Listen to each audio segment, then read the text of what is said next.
નમસ્કાર બાળ દોસ્તો, ધોરણ 8ના આ એપિસોડમાં આપનું સ્વાગત છે. ગત વર્ષે હોમ લર્નિંગના માધ્યમ દ્વારા આપણે ધોરણ 7માં ગણિત વિષયનો અભ્યાસ કર્યો છે. હોમ લર્નિંગ અંતર્ગત બાયસેગ, વંદે ગુજરાત, ડીડી ગિરનાર અનેક માધ્યમો દ્વારા આપણે અભ્યાસ કર્યો છે. હવે આજે આપણે તેના જ આધારે આપણા ગણિતમાં પ્રકરણ નંબર 13 અને 14નું પુનરાવર્તન કરીશું. તમે અગાઉ શીખી ગયા છો, આપણે એનું પુનરાવર્તન જ કરવાનું છે. આજે આપણે ધોરણ 8માં પ્રકરણ નંબર 13 ઘાત સ્વરૂપ, મોટી સંખ્યાઓને પ્રમાણભૂત સ્વરૂપમાં કેવી રીતે દર્શાવવું, ઘાતના નિયમો વગેરે બાબતોની ચર્ચા કરીશું. પ્રકરણ 13 ઘાત સ્વરૂપ. તમારી સમક્ષ એક સંખ્યા લખી છે 5 ગુણ્યા 5 ગુણ્યા 5 ગુણ્યા 5. આમ 5નું 4 વાર ગુણાકાર સ્વરૂપે પુનરાવર્તન કર્યું છે. હવે આ સંખ્યાને ટૂંકી રીતે કઈ રીતે લખી શકાય તે જોઈશું. તો તેને 5ની 4 ઘાત આ રીતે લખી શકાય. આખું 5ની 4 ઘાત એ પોતે એક ઘાત સ્વરૂપ છે. એને વાંચવું હોય તો 5ની 4 ઘાત વંચાય. 5 આધાર અને 4 ઘાતાંક છે. હવે પૃથ્વીનું વજન કેટલું છે તે તમને સ્ક્રીન ઉપર દર્શાવેલું છે. 970, 3 વખત 0, 3 વખત 0, 3 વખત 0, 3 વખત 0, 3 વખત 0, 3 વખત 0, 3 વખત 0 કિગ્રા છે. આટલી મોટી સંખ્યા વાંચી શકો? ના. તો આવી સંખ્યાઓ વાંચવા અને સમજવી બહુ અઘરી હોય છે, મુશ્કેલ હોય છે. તો આવી સંખ્યા વાંચવા અને સમજવા માટે આપણે ઘાત સ્વરૂપનો ઉપયોગ કરીએ છીએ. અહીં તમારી સમક્ષ ઉદાહરણો છે. 1000 એટલે કે 10 ગુણ્યા 10 ગુણ્યા 10. અને ટૂંકમાં લખવું હોય તો 10ની 3 ઘાત.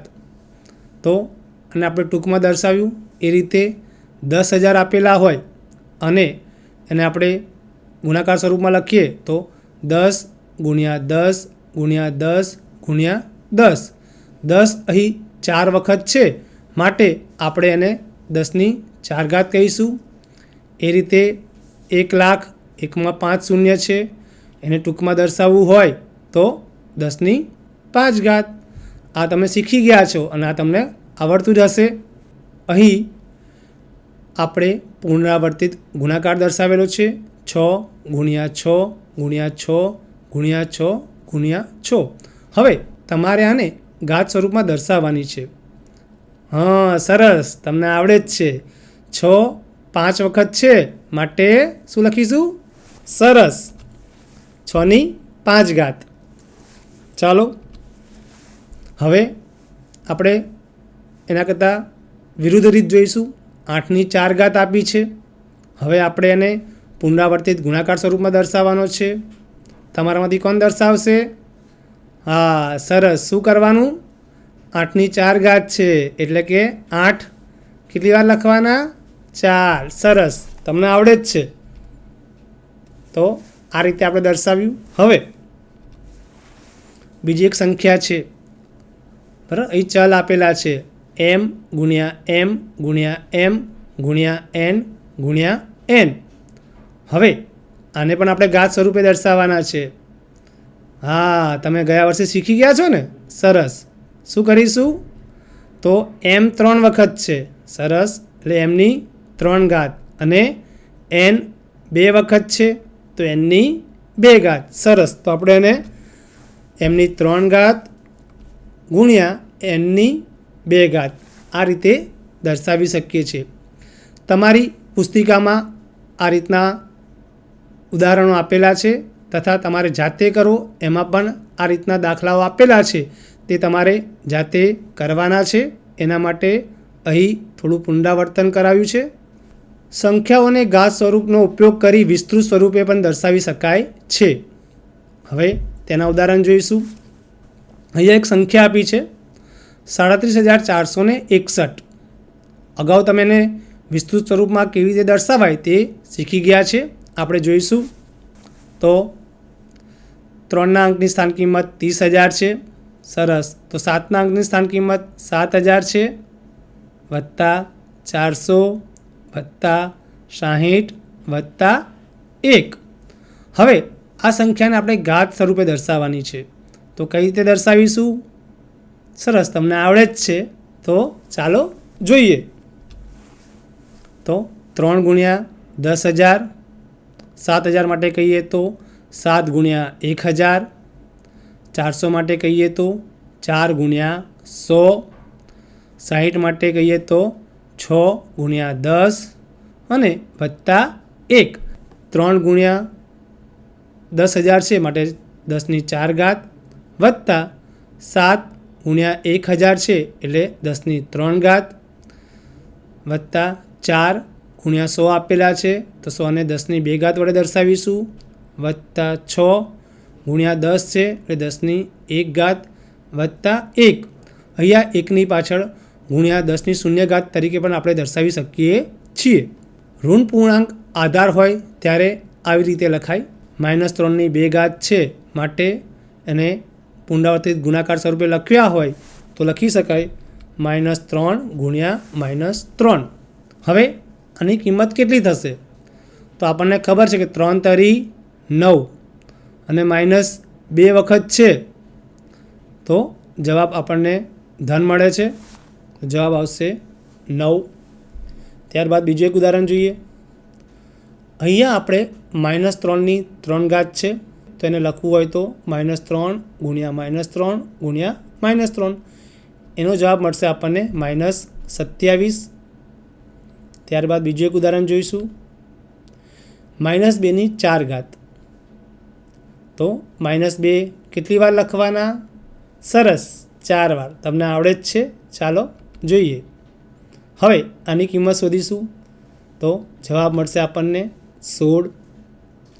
ત્યારબાદ બીજું એક ઉદાહરણ જોઈએ. -2ની 5 ઘાત. તો -2 કેટલી વખત લખવાના છે? સરસ, 5 વખત આપણે લખીશું તો આપણને જવાબ મળે છે -32. તમે આ ચારેય ઉદાહરણોનું અવલોકન કરો તો તમને જોવા મળશે જ્યારે બી ઋણ પૂર્ણાંક આધારનો ઘાતાંક એકી સંખ્યા હોય તો તેની કિંમત ઋણ સંખ્યા અને ઘાતાંક બેકી હોય તો કિંમત ધન સંખ્યા આવે છે. સંખ્યાઓને અવયવ પાડીને ઘાતાંક સ્વરૂપે દર્શાવી શકાય છે. આગળ આપણે સંખ્યાના અવયવ પાડતા શીખી ગયા છે. અહીંયા આપણે 729ના અવયવ પાડીશું. તમને વિભાજ્યતાની ચાવીઓ તો યાદ જ હશે, બરાબર? તેનો ઉપયોગ કરીને આપણે અવયવ પાડવાના છે. તો 729 છે એને 3 વડે વિભાજ્ય છે માટે 3 વડે ભાગીશું. 729 ભાગ્યા 3 કરીએ તો આપણને જવાબ મળશે 243. 243 પણ 3 વડે વિભાજ્ય છે તો 3 વડે એને ભાગીશું તો જવાબ મળશે 81. 81 પણ 3 વડે વિભાજ્ય છે માટે એનો 3 વડે ભાગાકાર કરીશું તો આપણને જવાબ મળશે 27. 27ને 3 વડે ભાગીશું તો અહીંયા 9 તરી 27. ત્યારબાદ 9ને પણ 3 વડે ભાગીશું તો 3 તરી 9 અને 3ને પણ આપણે 3 વડે ભાગીશું તો જવાબ મળશે 1. આમ આપણે 729ના અવયવો પાડ્યા તો આપણને સંખ્યા મળી 729 બરાબર 3 ગુણ્યા 3 ગુણ્યા 3 ગુણ્યા 3 ગુણ્યા 3 ગુણ્યા 3 કે 3 6 વખત મળે છે. હવે 729ને ઘાત સ્વરૂપે દર્શાવવા હોય તો આપણે આ રીતે લખી શકીએ 729 બરાબર 3ની 6 ઘાત. આપણી પુસ્તિકામાં પણ આવા મહાવરા આપ્યા છે. આપણે તેનો એપિસોડ પૂર્ણ થયા બાદ જાતે કરવાનો છે. ઘાતાંકના નિયમો. સમાન આધારની ઘાતનો ગુણાકાર. એના માટે એક ઉદાહરણ જોઈએ. 8ની 4 ઘાત ગુણ્યા 8ની 3 ઘાત. અહીંયા તમે જોશો તો બંનેમાં આધાર તરીકે 8 છે, જ્યારે ઘાતાંક 4 અને 3 છે. તો આપણે એને વિસ્તૃત સ્વરૂપે લખીએ. 8ની 4 ઘાત એટલે 8 ગુણ્યા 8 ગુણ્યા 8 અને 8ની 3 ઘાત એટલે 8 ગુણ્યા 8 ગુણ્યા 8. તો આપણે જોઈશું તો અહીંયા 8 7 વખત છે, તો આપણે લખીશું 8ની 7 ઘાત. હવે તમે જુઓ તો અહીંયા આધારમાં 8 હતું અને ઘાતાંક 4 અને 3 છે, તો 7 કેવી રીતે આવે છે? આધાર 8 વત્તા ઘાતાંકોનો સરવાળો કરીએ, 3 વત્તા 4 બરાબર 7. આમ કોઈ પણ ઘાત સ્વરૂપ આપ્યું હોય તેમાં આધાર સરખો હોય અને તેમની વચ્ચે ગુણાકાર હોય તો આપણે આધાર ઉપર રહેલા ઘાતોનો સરવાળો કરી જવાબ મેળવી શકીએ છીએ. આમ કોઈપણ શૂન્ય સિવાયનો પૂર્ણાંક એ હોય તો m અને n પૂર્ણ સંખ્યાઓ હોય તો, એટલે કે આધાર સરખા તો ઘાતાંકોનો સરવાળો કરવો. ત્યારબાદ આપણે બીજો નિયમ જોઈશું. સમાન આધારની ઘાતનો ભાગાકાર. અગાઉ આપણે ગુણાકાર વિશે ચર્ચા કરી, હવે સમાન આધાર હોય તો ઘાતોનો ભાગાકાર છે 8ની 7 ઘાત ભાગ્યા 8ની 3 ઘાત. અહીંયા આપણે જોઈશું આધાર સરખા છે અને ઘાતાંકો અલગ અલગ છે અને તેમની વચ્ચે ભાગાકાર છે. ચાલો તેને લખીશું. 8ની 7 ઘાત ભાગ્યા 8ની 3 ઘાત. હવે ઉપર નીચે બંને બાજુથી સમાન 8 દૂર કરીશું તો આપણને મળશે 8 ગુણ્યા 8 ગુણ્યા 8 ગુણ્યા 8. 8 4 વખત છે, લખવું હોય તો 8ની 4 ઘાત. હવે તમે જોશો તો 8 આધારમાં જે ઘાતાંક છે 7 અને 3ની બાદબાકી કરીએ તો આપણને 4 ઘાત મળે છે. તો 8ની 7 ઓછા 3 ઘાત થાય. આમ આપણે નિયમ તારવો હોય તો તારવી શકીએ.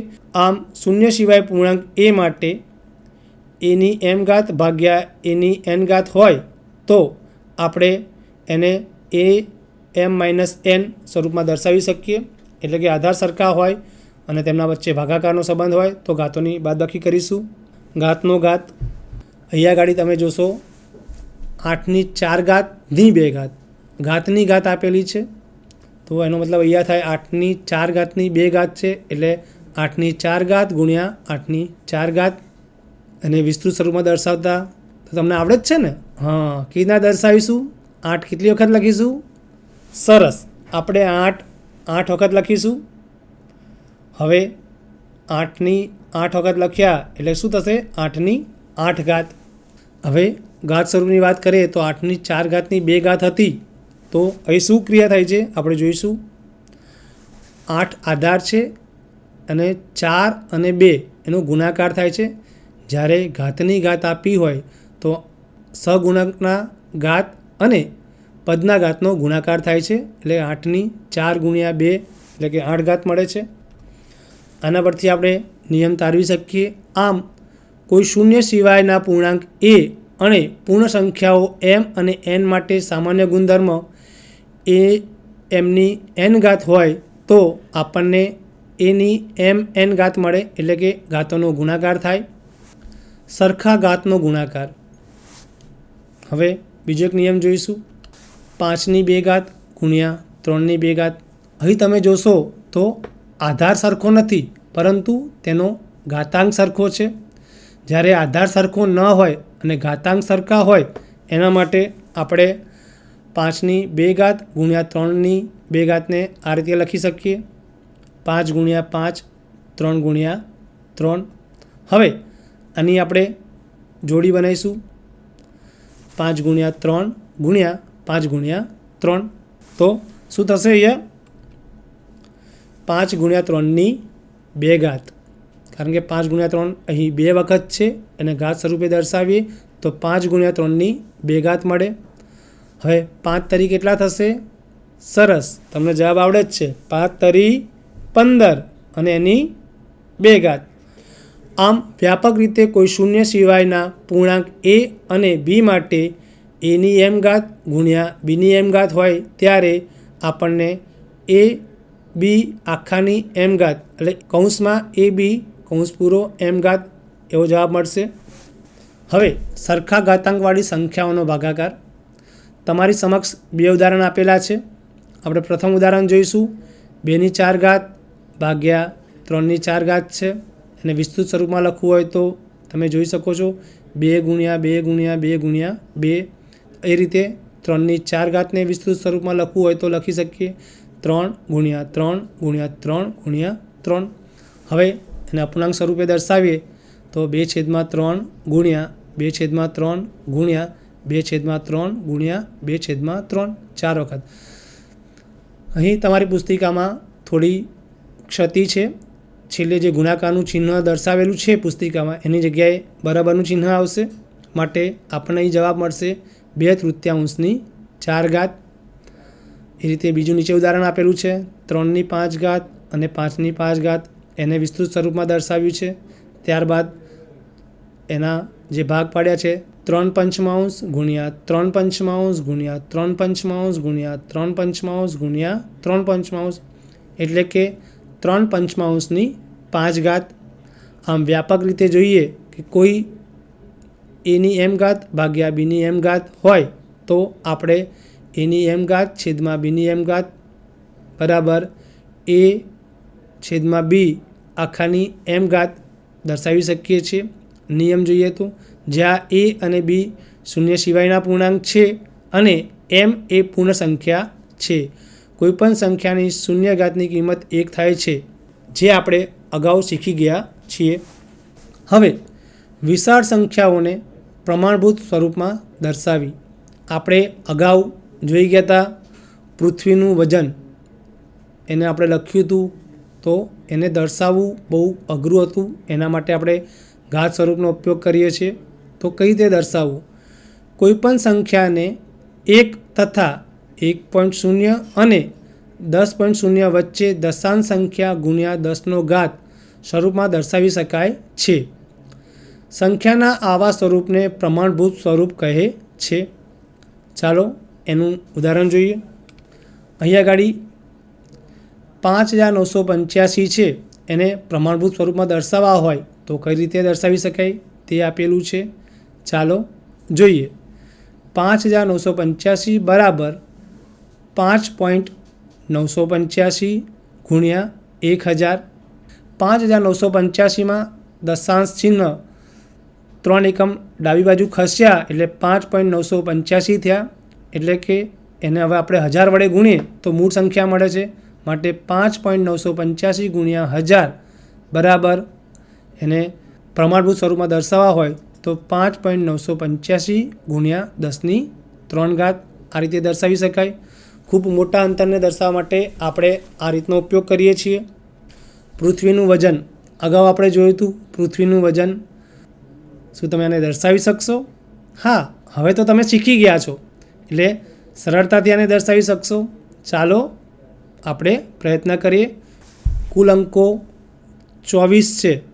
જ્યારે આપણે 10ની ઘાત લખવી હોય ત્યારે આપણે કુલ અંકોમાંથી 1 બાદ કરીને 10ની ઘાત લખીશું અને આપણે સંખ્યા 1.0 અને 10.0ની વચ્ચે લઈશું. માટે 9.7 એ સંખ્યા 1.0 તથા 10.0ની વચ્ચે છે. ગુણ્યા 10⁻23 કરી છે. કુલ અંકો 24 હતા. એમાંથી આપણે 1 ઘાત બાદ કરીને લખીએ જે આપણને સરળતા રહે તે માટે આ રીતે કરીએ છીએ. 9.7 ગુણ્યા 10⁻23. ચાલો હજુ વધુ મુહાવરા કરીએ. સૂર્ય અને પૃથ્વી વચ્ચેનું અંતર 1.946 ગુણ્યા 10⁻11 મીટર છે. તો સંખ્યાને દશાંશ ચિહ્ન દૂર કરી ફરીથી લખો. ચાલો આ ઉદાહરણ જોઈશું. તો અહીંયા ગાડી આ રીતનું આપણને આપેલું છે 1.946 ગુણ્યા 10⁻11. હવે આપણે એને મૂળ સંખ્યા કઈ હશે? આ ઘાત સ્વરૂપ છે તો આપણે એને લખવાનું છે. એના માટે એક વાત યાદ રાખવાની છે. 10⁻11 છે તો એમાં 1 એટલે કે આપણને 12 અંકની સંખ્યા મળવી જોઈએ. એટલે 1 9 4 6 પાછળ 0 એટલા મૂકવાના કે જેથી 12 અંક પૂરા થાય તો આપણને જવાબ મળશે 1 9 4 6 0 0 0 0 0 0 0 0. તો 12 અંક પૂરા થાય તો આપણો જવાબ સાચો બને છે. હવે આપણે પ્રકરણ નંબર 14ની ચર્ચા કરીશું. તેમાં આપણે 2D 3D આકારો, તિર્યક રેખાકૃતિ, આઇસોમેટ્રિક શીટ તથા કેટલા ઘન સમાયેલા છે, તેને આકૃતિ ઉપરથી, સામેથી અને બાજુથી જોતા કેવી દેખાશે વગેરે મુદ્દાઓની ચર્ચા કરીશું. પ્રકરણ 14. તમારી સમક્ષ થોડા ઘનાકારો આપેલા છે.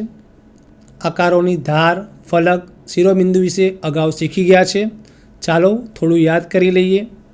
તો અહીં સૌપ્રથમ એક નળાકાર આપેલો છે. તો એમાં ધાર કેટલી હોય છે તે તમે અગાઉ શીખી ગયા છો. ચાલો યાદ કરી લઈએ. તો નળાકારને કેટલી ધાર હોય છે બાળકો? સરસ, અહીં દેખાય જ છે 2 ધાર. ફલક એટલે કે સપાટી. નળાકારને કેટલી સપાટી હોય છે? તો તમને ખબર જ છે કે નળાકારને કુલ 3 સપાટી હોય છે. શિરોબિંદુ 0 હોય છે. હવે બીજો આકાર છે સમઘન. એ જે તમે જોયો હશે, ઘણી સમઘન વસ્તુઓ તમારી જોડે હશે કે તમે તેને જોઈ હશે. સમઘન વસ્તુમાં કેટલી ધાર આપેલી હોય છે? કોણ કહેશે? સરસ, સમઘનમાં 12 ધાર આવેલા હોય છે. ફલક એટલે કે સપાટી, સમઘનને કેટલી સપાટીઓ હોય છે? કુલ 6 સપાટી હોય છે. શિરોબિંદુ, સમઘનને 8 શિરોબિંદુઓ હોય છે. તો અગાઉ આ વસ્તુ તમે શીખી ગયા છો, ધાર, ફલક અને શિરોબિંદુઓ. હવે આપણે આગળ જોઈશું. ઉદાહરણ 5 સેમી, 3 સેમી અને 2 સેમી માપવાળા લંબઘનની તિર્યક રેખાકૃતિ અને આઇસોમેટ્રિક આકૃતિ બનાવો. અહીં તીર્થક લખેલું વંચાય છે, ખરેખર એ તિર્યક છે. તો અગાઉ આપણે આ શીખી ગયા છે કેવી રીતે દોરવી. ચાલો એનો મહાવરો કરીએ. તિર્યક રેખાકૃતિ એટલે કોઈ પણ આકારને ત્રિપરિમાણીય દેખાય તે રીતે દોરવો. તો અહીંયા આગળ આપણે 5 સેમી, 3 સેમી અને 2 સેમી માપવાળા લંબઘનની તિર્યક રેખાકૃતિ દોરવાની છે. તો આપણે દોરીશું. તો સૌ પ્રથમ શું કરવું પડશે? કોણ કહેશે? હા, 5/3નો એક લંબચોરસ દોરવો પડશે. ત્યારબાદ એની પહોળાઈ 2 સેમી છે, માટે આપણે 2 ખાના છોડીને બીજો લંબચોરસ દોરીશું. આપણને ખબર જ છે કે આગળનો અને વિરુદ્ધ આકાર સમાન દોરવાના હોય છે. અહીં 5/3નો લંબચોરસ છે, માટે બીજો બી આપણે 5/3નો લંબચોરસ દોરવો પડશે. અંતર 2 રાખીશું જેથી એની પહોળાઈ માપ થઈ શકે. તો આ રીતે બીજો લંબચોરસ દોરવો. હવે અનુરૂપ ખૂણાઓને રેખાખંડોથી જોડવાના છે, જે આપણે જોડીશું. આમ તિર્યક રેખાકૃતિ 5 સેમી, 3 સેમી અને 2 સેમી માપવાળો લંબઘન આ રીતે ત્રિપરિમાણીય દેખાય તે રીતે આપણે દોરી શકીએ છીએ, અને તિર્યક રેખાકૃતિ કહે છે. અહીં આપણે જોઈએ છે આગળ અને પાછળનો લંબચોરસ 5 સેમી/3 સેમીનો છે. જ્યારે આપણે પહોળાઈ જે 2 સેમી કરીએ છીએ, ધાર કદી સમાન દેખાતી હોય છે, તે ખરેખર વાસ્તવિક હોતી નથી. એટલે તિર્યક રેખાકૃતિ દોરીએ ત્યારે તે વસ્તુમાં ફરક રહે છે. આગળ આપણે આઇસોમેટ્રિક શીટની વાત કરીએ તો આ જ વસ્તુ આપણે આઇસોમેટ્રિક શીટ ઉપર દોરીશું. 5 સેમી, 3 સેમી અને 2 સેમી માપવાળા લંબઘનની આઇસોમેટ્રિક આકૃતિ જોઈએ આપણે. તમારી સમક્ષ અહીં આઇસોમેટ્રિક શીટ આપેલી છે. હવે તેમાં આપણે દોરીશું. અગાઉ જેમ તિર્યક રેખાકૃતિ દોરી હતી તે રીતે અહીંયા દોરીશું. સૌ પ્રથમ આપણે 5 સેમી/3 સેમીનો લંબચોરસ દોરીશું. ત્યારબાદ યોગ્ય અંતર રાખી બીજો લંબચોરસ દોરીશું. હવે બંને લંબચોરસના અનુરૂપ રેખાખંડોને આપણે જોડીશું. આ ધાર અહીં 2 દેખાડી છે, જે કદી સમાન ન પણ હોઈ શકે, એ બાબતનું આપણે ધ્યાન રાખીશું. આમ આપણે આઇસોમેટ્રિક શીટ ઉપર 5 સેમી, 3 સેમી, 2 સેમી માપવાળો લંબઘન દોરી શકીએ છીએ. હવે આપણે તમારા પાઠ્યપુસ્તકમાં એક પ્રવૃત્તિ આપી છે એ જોઈશું, જે આપણને બ્રિજ કોર્સની પુસ્તિકામાં ઉદાહરણ છે તે પૂર્ણ કરવામાં મદદરૂપ થશે. અહીં કેટલા સમઘન ગોઠવેલા છે તેની ધારણા કરવાની છે. તો સૌપ્રથમ આપણે પહેલી રેખાકૃતિ જોઈશું. તો અહીં લંબાઈમાં 4 છે, માટે 4 લખ્યા. પહોળાઈમાં 3 સમઘન છે એટલે આપણે ગુણ્યા 3 કરીશું, અને ઊંચાઈમાં 2 હાર છે એટલે ગુણ્યા 2 હાર કરીશું. આમ 4 × 3 × 2 તો આપણને જવાબ મળશે 4 × 12 = 24. અહીં કુલ 24 સમઘન છે. એ રીતે 2 નંબરની રેખાકૃતિ જોઈશું તો કેટલા સમઘન છે ચાલો જોઈએ. લંબાઈમાં 3 સમઘન છે, પહોળાઈમાં એવી 2 હાર છે માટે 3 × 2 વત્તા ઉપર બીજા 2 સમઘન છે એટલે વત્તા લખીશું. આમ 3 × 6 વત્તા 2 આપણને 8 સમઘન મળે. એ રીતે ત્રીજા નંબરની આકૃતિ જોઈશું તો આપણને 3 વાળી 2 હાર જોવા મળે છે. એ ઉપરાંત ઉપર 2 સમઘન જોવા મળે છે અને આગળની સાઈડ 1 સમઘન જોવા મળે છે. આમ 3 × 6 વત્તા 2 વત્તા 1 એટલે 6 વત્તા 2 વત્તા 1 કુલ 9 સમઘન આપણને જોવા મળે છે. વસ્તુને આડી અથવા ઊભી કાપીએ તો આપણને કેવા છેદ મળે તેની વાત છે. તો આપણે જોઈશું. તમારી સમક્ષ થોડી વસ્તુ આપી છે. હવે ઈંટને ઊભી કાપીએ તો આપણને એનો આડછેદ લંબચોરસ જોવા મળે. એ રીતે એને આડી કાપીએ તો એનો આડછેદ લંબચોરસ જોવા મળે. એમ ગોળ સફરજનની વાત કરીએ તો એને ઊભી કાપીએ તો વર્તુળાકાર મળશે અને આડો કાપીએ તો પણ વર્તુળાકાર મળશે. આ રીતે આપણે બીજા ઉદાહરણો જાતે કરવાના છે. તમારે જાતે ખુદ તમારે પ્રયત્ન કરીને એના જવાબ મેળવવાના છે. કોઈ બી વસ્તુ ઉપરથી, સામેથી અને બાજુથી કેવી દેખાય તેની વાત કરીએ. પાઠ્યપુસ્તકની એક પ્રવૃત્તિ છે જે આપણને પુસ્તિકામાં પૂર્ણ કરવામાં મદદરૂપ થશે. તો જોઈએ. પહેલા નંબરનો આકાર સામેથી જોઈએ તો આ રીતે દેખાશે. બીજા નંબરનો આકાર કઈ બાજુથી જોઈએ તો આ રીતે દેખાશે. સરસ. તો એને બાજુએથી જોતાં આ રીતે દેખાય છે. એ રીતે 3 નંબરની વાત કરીએ તો એને કઈ રીતે જોઈએ તો ઉપરથી. આ વસ્તુને ઉપરથી જોઈએ તો આ રીતે દેખાય છે. હવે બીજા જે સમઘન આપ્યા છે એની વાત કરીએ તો પહેલું જે આપ્યું છે એ આપણને ઉપરથી જોતાં આ રીતે દેખાશે. 2 ચોરસખાના ઊભા દેખાય છે તો એ ભાગ આપણે બાજુએથી જોઈએ તો આ રીતે દેખાય છે. જ્યારે ત્રીજી આકૃતિ સામેથી જોઈએ તો આ રીતે દેખાય છે. આમ તમારે બાકીનું જાતે સ્વપ્રયત્ન એ કરવાનું છે. બાળ દોસ્તો, આજે આપણે પ્રકરણ 13 અને 14ની ચર્ચા કરી. તેમાં જે વસ્તુ તમને જરૂરી લાગી તે તમે નોટબુકમાં નોંધી હશે. તો પ્રકરણ 13 અને 14માં આપણે ગત વર્ષે જે વસ્તુ શીખ્યા છે તેનું પુનરાવર્તન કર્યું છે. હવે તમે આ એપિસોડ પૂર્ણ થયા બાદ તમારી જ્ઞાન સેતુ પુસ્તિકામાં આ જે પ્રવૃત્તિઓ આપી છે જાતે કરવાની છે. દાખલા અને પ્રશ્નોના જવાબ તમારે જાતે મેળવવાના છે. તમને જરૂર જણાય તો તમારા શિક્ષકની મદદ લઈ શકો છો અથવા મોટા ભાઈ બહેનની મદદ લઈ શકો છો. તો આમ આપણે આ પુસ્તિકા પૂર્ણ કરવાની છે. પૂર્ણ થયા બાદ તમારે તેને તમારી શાળામાં પહોંચાડવાની છે. આભાર.